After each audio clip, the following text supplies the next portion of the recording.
आंनि चेनेल नायगिरि गासैबो जोंनि बर' रायजो राजानिसिम गोजोन मोनाबिलिनि गोजोननाय बावहरनायजों लोगोसे दासिमनि मोननैसो खौरां आपडेट्स जथायनानै लाबोनाय जादों।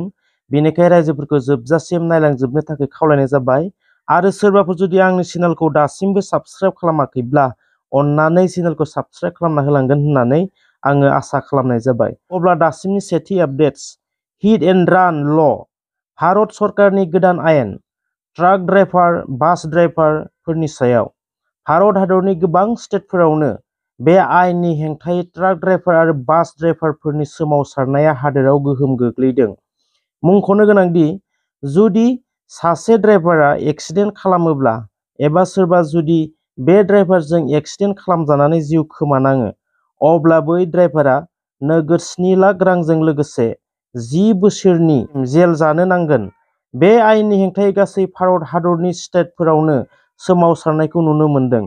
जुदि बे आयेनखौ भारत सरकारा बोखांना लाफिनाब्ला ट्राक ड्राइभार आरो बास ड्राइभारफोरा बुंदों जों गारि सालायनाय नङा, जेराव ट्रेन्सपर्टनि बिथिङाव गोबां गोहोम गोग्लैनायखौ नुनो मोन्दों। हादराव दावबायारिफोराबो गोबां जेंनायाव गोग्लैनायखौ नुनो मोन्दों। मुंख'नो गोनांदि महाराष्ट्र, उत्तर प्रदेश, बिहार, मध्य प्रदेश बायदि स्टेटफोराव बांसिनै गोहोम गोग्लैनायखौ नुनो मोन्दों। मणिपुरनि दावहाया दासिमबो जागासिनो दङ। मणिपुरनि बे दावहानि थासारिया गासै बुहुमावनो साननो गोनां खालामदों। गोदान बोसोरनि सेथि सानावनो मणिपुरनि थाउबल डिस्ट्रिक्ट आरो इम्फल वेस्ट डिस्ट्रिक्टनि लाइलं एरियायाव माखासे सिनाय मोनै हाथियार लाग्रा आफाद आरो लकेल थागिबिफोरजों नांज्लायनाय जादोंमोन, जेराव 4 लकेल सुबुंखौ गावथारनानै गालांदोंमोन सिनाय मोनै हाथियार लाग्रा हानजाया। लोगोसे 5 गोब्राब जोखोम जादों होनना मिथिनाय जादों। थैनाय सुबुंफोरखौ फारियै एमडी दाउलात 30 बोसोर बैसोनि, एम सिराजुद्दिन 50 बोसोर बैसोनि, एमडी आजाद खान 40 बोसोर बैसोनि आरो एमडी हुसैन 22 बोसोर बैसोनि होनना मिथिनाय जादों। इउपिआइनि ट्रेन्जेकसन लिमिटखौ बारायना होनाय जाबाय। इउपिआइनि गेजेरजों 1 लाखसिम ट्रेन्जेकसन खालामनो हायोमोन।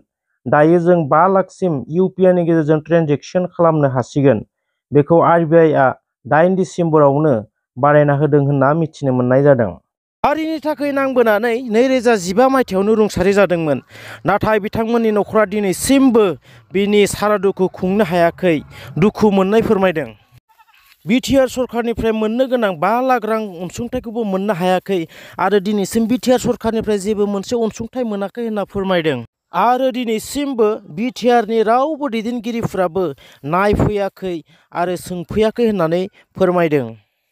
हारिनि थाखाय नांनानै एक्सपायार बा गावथार जानाय मुंख्लं जानाय दा बिथांमोननो 5 लाख फोसावदोंमोन। बेखौ नोंसोरो मोनदोंना मोनाखै? मोनाखै।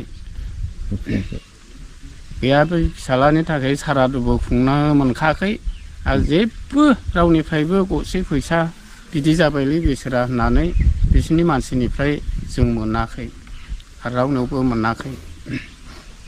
सारादुखौ खुंदोंना खुङाखै? खुङाखै। दासिमबो खुङाखै, खुंनो हायाखै। खुंनो हायाखै। बेबायदिनो हनै जानाय लोंनाय गैया, बेनिफ्राय हाफ्राबो बिदिनो जाखाबाय। ओमफ्राय सोरनियाव आं दाहार बुरनानै मोननो, नै बेफोरबायदि जानानै गैया, खुंनाय जायाखै। दानि दा खुंथायाव थानाय प्रमद बर' सरकार आरो गबिन्द बसुमतारी बिथाङाबो सासे आफादनिनो डेपुटि चिफ।